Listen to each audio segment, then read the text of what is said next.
Hi and welcome to Simply Ballers 2024-2025 season previews. It's that time of the year where for the next 30 days I'll be releasing a season preview for each team. In each preview there will be a quick season and off-season recap. Then following that we'll be looking at what's in store for each team. We'll be looking at some of the key questions that they have, some of the positives, some of the negatives.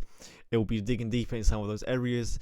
And at the end there are some final thoughts with prediction of the standings, their floor, their ceiling, some of the playoff chances, and some other fun predictions. So today we're going through the Golden State Warriors, and this was a disappointing season for them. Another year wasted off Stephen Curry's prime, where they couldn't even make the playoffs. They couldn't give him the opportunity to just show out and see how good he is in a playoff setting. After disappointing ending last year, they decided to make drastic changes for this year, where they brought in Chris Paul. And that didn't work out. The whole Chris Paul experiment wasn't great. Then there was the Draymond Green suspension. They missed the playoffs. It was just a bad season for them. There were some positives with Podziemski showing a lot of promise. Jonathan Kuminga was looking much better, especially when he was as a starter as well. He may have established himself as the clear third best player. But in the end, it still resulted in them missing the playoffs. And you can't even blame health here, considering Curry played 74 games, Clay played 77, Kuminga played 74, Wiggins with 71, Podziemski with 74, and it was Green and Paul who played 55 and 58. It was just a bad team. They didn't fit well with all the Chris Paul stuff. Curry, Paul and Green were minus 2.8 net in 167 minutes with a 109 offense.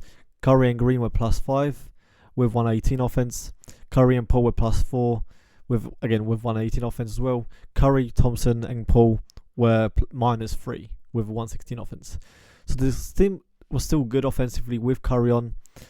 They were even positive without him, but they just couldn't work together. They couldn't work with Curry, Green and Thompson all working out with one another. And their season saw even more changes this year, and it's underestimating it given who left. I never thought that Thompson would not end his career with the Warriors.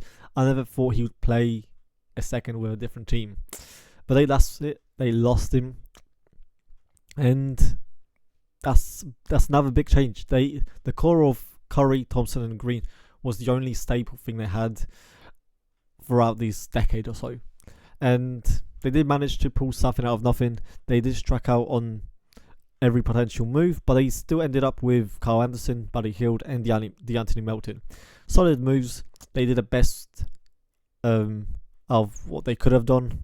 Considering how they were left, they brought in 3 key rotational players. But I wouldn't say that this offseason made me feel better about their chances of building a contender around Stephen Curry. So what's in store for the Warriors? Can Curry continue this greatness and can he will this team to the playoffs? A lot of it will depend on Green being available. How will this new acquisition fit into the system? Will we see changes from Steve Kerr to maximize whatever this team is? Are there any moves to be made in season? Can the young players continue to develop and potentially make leaps to make this team a lot better? What are the rotations that also make sense on both ends of the floor? As much as it's not his fault for having arguably the worst supporting cast out of any good team, Curry will not only have to continue his greatness, but they may also need a little bit more from him to even have a chance. He is already 36 years old and there were already signs of decline. It's unreasonable for him to just continue to play this many games at this kind of level, to be this involved in the offense and just continue to carry so much. He's already had his worst 2-point percentage since 2014. He had the lowest free throw rate since 2019. He had the lowest assist percentage since 2019. He's getting to the rim at a career low rate. Even his impact metrics that always were outstanding, that always looked beyond the simple box score, it was the worst since 2013. That's not looking good for a player that at his age. And I know it was the Olympics, and I also know he didn't have the most consistent performance either. But what he was doing it in the last 2 games to close it out, I can't get myself that you can't win with him as your best player. The only issue is I don't think they have any good enough team to even put him in the right position to win with Curry at this point. But then, even when it comes to Curry himself, he still had a considerable drop-off in multiple areas. His efficiency as a ball handler was 0.91 per possession, which was down from 1.14 last year.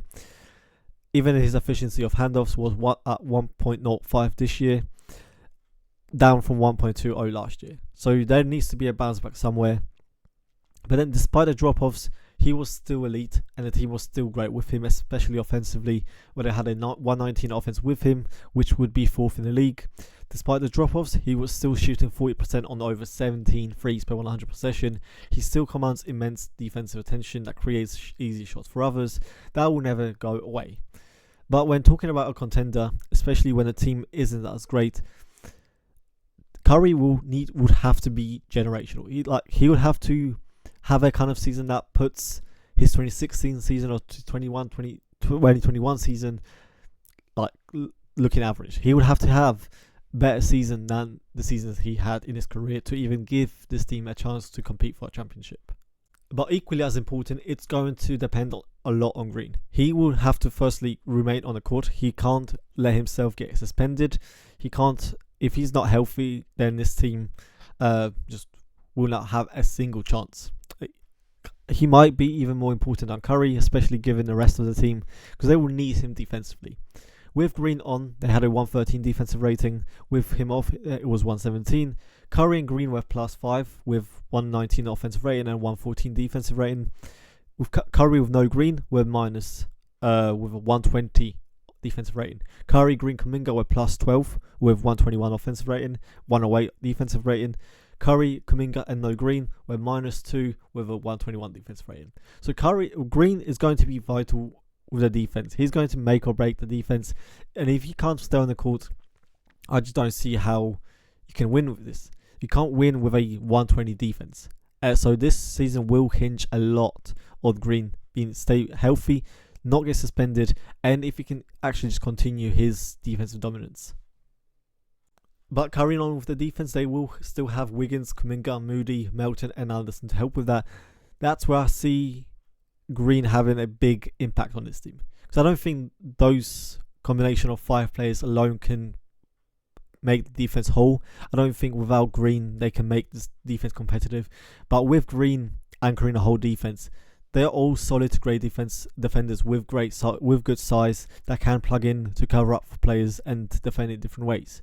So if all those 6 players combined with Green, that could be a good enough defense to help everyone else, help Curry, help cover up for Curry, and the defense might be more important than their offense this year, given what they have to work with, especially on the offensive floor. Because it's their defense where I have a lot of questions, and it's not a question of how they will fit. I don't think there will be an issue with integrating Melton, Buddy, or Kyle.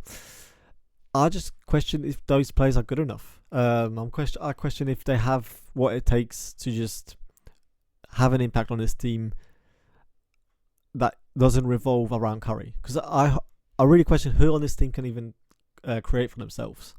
Everyone else is a kind of a role player in the offense that works within the system.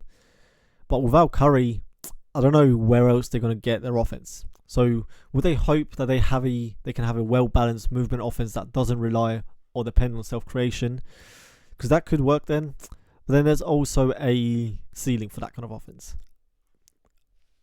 If you're only relying on those kind of movements, relying on just role players playing within a role, and just that, and having that maximize everyone, there is a ceiling when it comes to just going against good teams. I think we've seen that in the 2023 playoffs with the Warriors, where all of their movement was just negated. And once they didn't have that, once they helped a lot on Curry, there was no one else that could create anything. And they are in a same or even worse situation now.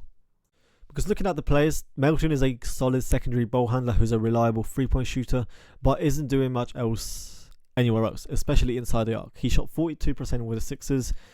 Kyle Anderson is a smart player, but he's a scorer. He isn't a primary ball handler. He's a smart player, so he can be used in one of those the movement offense, be as a hub, especially in the post splits. I can see him being used as Green, like in a way Green has with Curry. But then that also complicates with the issues offensively in the spacing. How is he going to work with Green or Looney? Because he also doesn't have the playmaking chops as Green. Then there's Buddy, who will be one of the most intriguing pieces for me, because he's a very good shooter, but he's very different from Clay. Clay was an off-ball shooter. Buddy's not that. And I wonder how that is going to work. Thompson led the league in off-ball screens, in off screens when it comes to three-point shooting. Hield has not been that at all in a while, nor is he a bunch of player to get shots inside the arc either. So he's already different from Clay. So I wonder how they will look to maximize him, because he will still be playing with Curry. He will still be playing in a system that does help shooters a lot. But again, there is only so much that you can do with coaching and maximizing through a system. Perhaps the biggest change will come from the young guys taking potential leaps. There's Jonathan Kuminga, who finished the season averaging 22 points, 6 rebounds and 3 assists per 75 possession on 60% true shooting. Even as a starter, he maintained that level of efficiency, and he had a 43-game stretch averaging 18 points, 5 rebounds and 3 assists per game.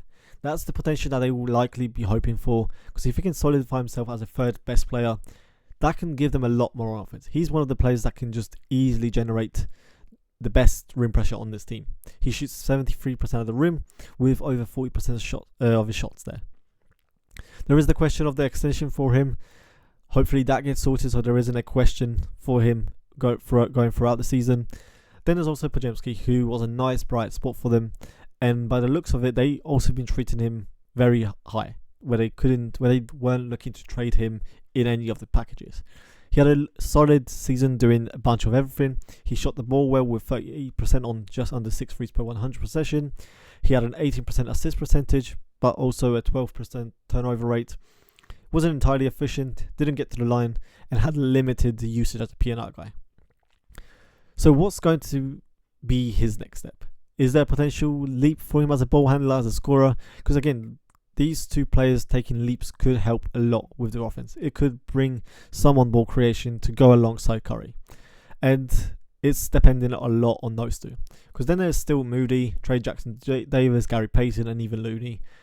Right now, outside of Looney, they're just young players that are role players who don't swing a team one way or the other. They can provide good depth. They're all good at doing something different, but not anything special either. And again, it's not the depth that's an issue with the Warriors. It's the top end talent. It's the top end talent next to Curry, especially offensively. That is the biggest question mark for them. Maybe there will be a trade though, because they need to. They've been trying, obviously, trying to make a trade for Paul George, trying to make a trade for Lauri Markkanen. They clearly need to improve, and they see that. They have good sized contracts to make something work, but I wonder if that will ever come up. Because they've struck out on so many pieces, and I'm not sure what pieces there are left. Maybe it is Lauri next year, but again, that could be too late. Because outside of that, there isn't anyone else that could work or they could reasonably look to get. So some predictions: I see them as a 42-48 win team. Their floor is again potentially missing the play-in. Their ceiling could be as high as 6, but that's about it. As much as I hate to say it, I don't see a reason for their season to turn out any different than now. The season is going to depend a lot on Green.